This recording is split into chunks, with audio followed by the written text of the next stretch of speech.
Sa Marepa. Tingnan nyo, nandito si Monster. Tingnan nyo mga repa na nangyari sa gulong ni Monster.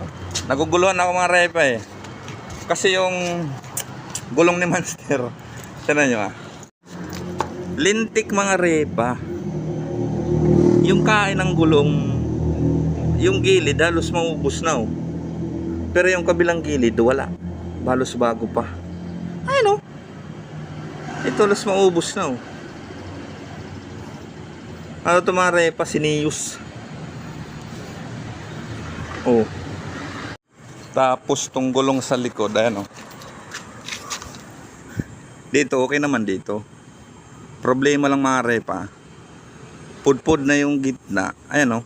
Pudpud na yung gitna. Yung gilid, buo pa. Ayan oh.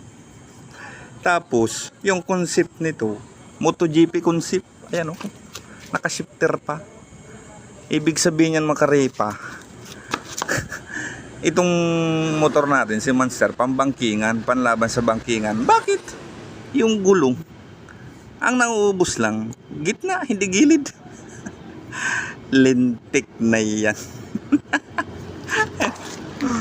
Ha? Pambangkingan niya pero ang nauubos gitna. Lintik na yan.